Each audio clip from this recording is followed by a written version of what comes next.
बता दें कि गोरखपुर के रामगढ़ ताल स्थित योगी बाबा गंभीरनाथ प्रेक्षागृह में पूर्व विधायक स्वर्गीय ओम प्रकाश पासवान 29वीं पुण्यतिथि पर आयोजित श्रद्धांजलि सभा में शामिल हुए। उन्होंने कहा कि केंद्रीय राज्य मंत्री कमलेश पासवान अपने पिता की पुण्यतिथि का आयोजन कर सराहनीय कार्य किया है और यही स्वर्गीय ओम प्रकाश पासवान के प्रतिशत श्रद्धांजलि है। कार्यक्रम से पहले मुख्यमंत्री योगी आदित्यनाथ ने स्वयं सहायता समूह की महिलाओं को ड्रोन वितरित किए। उन्होंने कहा कि प्रशिक्षण के बाद यह महिलाएं ड्रोन दीदी बनकर आत्मनिर्भर बनेगी और लखपति दीदी कहलाएंगे। उन्होंने कहा कि प्रधानमंत्री मोदी ने किसानों को यूरिया छिड़काव के बाद जहरीली गैस से बचने के लिए ड्रोन दीदी अभियान शुरू किया है। मुख्यमंत्री ने कहा कि भारत की सनातन धर्म परंपरा में जो लोग अपने पूर्वजों की पूर्ण तिथि का आयोजन नहीं कर पाते वह वर्ष में एक बार श्रद्धा करके उनके प्रति कृतज्ञता ज्ञापित करते हैं। उन्होंने कहा कि स्वर्गीय ओम प्रकाश पासवान गरीबी से उठकर शिखर तक पहुंचे और कई बार विधायक बनकर गरीबों और आम जन के लिए काम किया।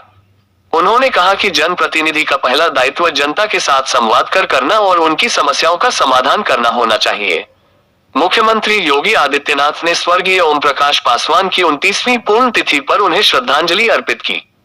इस अवसर पर केंद्रीय ग्रामीण राज्य मंत्री कमलेश पासवान, सांसद रवि किशन शुक्ला, सांसद विजय दुबे, पूर्व सांसद प्रवीण निषाद सहित अन्य लोग रहे उपस्थित।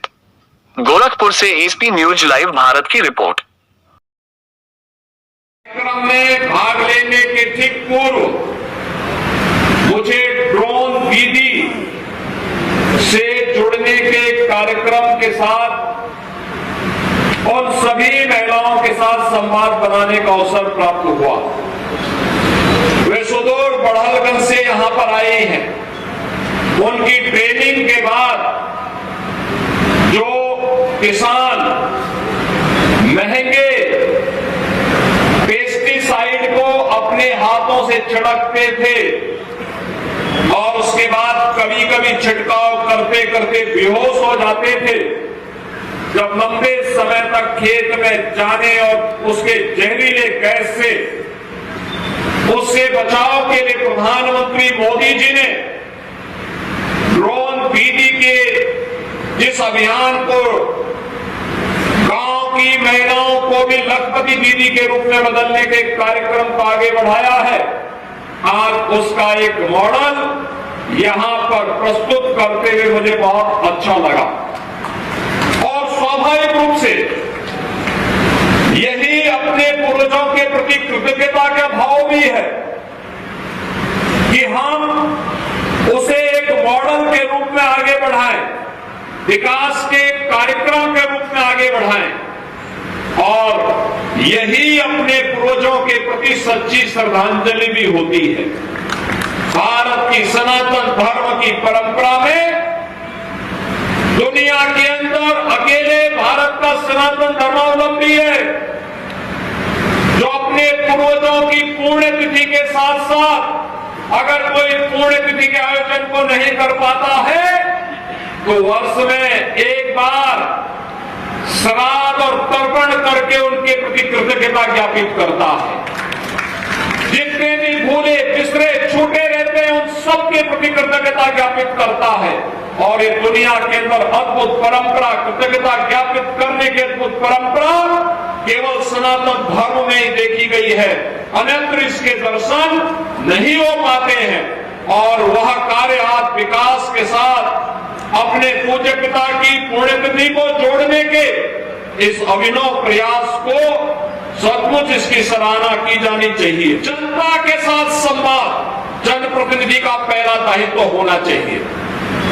जन समस्याओं के निस्तारण के लिए प्रभावी पैरवी उसकी कार्य पद्धति का हिस्सा होना चाहिए और लगातार जिस क्षेत्र की जनता जनार्दन हमें चुनती है उनके साथ हमारा मिलना जुलना और संवाद का कार्यक्रम बना रहेगा तो जनता जनार्दन लोकतंत्र के मंदिर में उन्हें बार बार भेजती रहेगी। यह कार्य स्वर्गीय ओम प्रकाश पासवान ने अपने कार्य पद्धति के माध्यम से दिखाया था।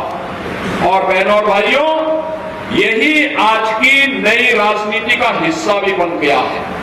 जो जनप्रतिनिधि अपने क्षेत्र में जाता है, जो जनप्रतिनिधि अपने क्षेत्र में जाता है, जनता के साथ संवाद रखता है, उसका बात व्यवहार अच्छा है तो जनता उसको सिर आंखों पर बिठा करके सम और विषम परिस्थितियों में चुनाव जिता करके बार बार भेजती है। जो व्यक्ति चुनाव के समय दिखता है, बाकी समय गायब रहता है, जनता जनार्दन भी चुनाव के समय उसे हमेशा के लिए गायब ही कर देती है। और मुझे लगता है यह एक चीज देखने को मिली है, जो चीजें हम लोग देख रहे हैं। दूसरा, याद करना, जीवन में छोटे से बड़ा होना यह उपलब्धि है। एक छोटे से कार्य से अपनी उपलब्धियों और अपने संघर्षों के बल पर बड़ा होना, यही उपलब्धि है, यही महानता है। और बड़े से छोटा हो जाना अपने गलत कर्मों के माध्यम से, अकर्मण्यता के माध्यम से, पाप कर्मों के माध्यम से, यही पतन है। और याद रखना, यह मनुष्य पर निर्भर करता है कि वह उत्थान का और महानता का मार्ग प्रशस्त करता है कि वह गिरावट की पराकाष्ठा पर उतर करके पतन के मार्ग का अनुसरण करता है। जो व्यक्ति संघर्षशील होगा, आम जन की सुनवाई करेगा, जनता की सुख दुख में सहभागी बनेगा, जनप्रतिनिधि वही सफल हो सकता है। जो व्यक्ति जीवन में चाहे किसी भी क्षेत्र में हो, संघर्ष के माध्यम से अपना मार्ग प्रशस्त करता हो, दुनिया की कोई ताकत उसके मार्ग में बाधक नहीं बन सकती। तात्कालिक बाधाएं भली आती होंगी, लेकिन सामान्यतः कोई ताकत उसको रोक नहीं सकती है। और यह चीजें बार बार हम अपने दैनिक जीवन में देखते हैं। और आप बहनों और भाइयों, मैं आप सबसे ये कहना चाहूंगा, विकास और विरासत की इस अभियान या इस यात्रा को हम लोगों को अनवरत रूप से आगे बढ़ाना पड़ेगा। और तभी हम अपने पूर्वजों के प्रति एक कृतज्ञता ज्ञापित कर पाएंगे। आज के इस अवसर पर मैं स्वर्गीय ओम प्रकाश पासवान जी को उनकी 29वीं पुण्यतिथि पर विनम्र श्रद्धांजलि अर्पित करता हूं। आयोजकों को इस आयोजन के हृदय से धन्यवाद ज्ञापित करते हुए आप सभी लोग अलग अलग जनपदों से यहां पर आए हैं, आपका भी मैं अभिनंदन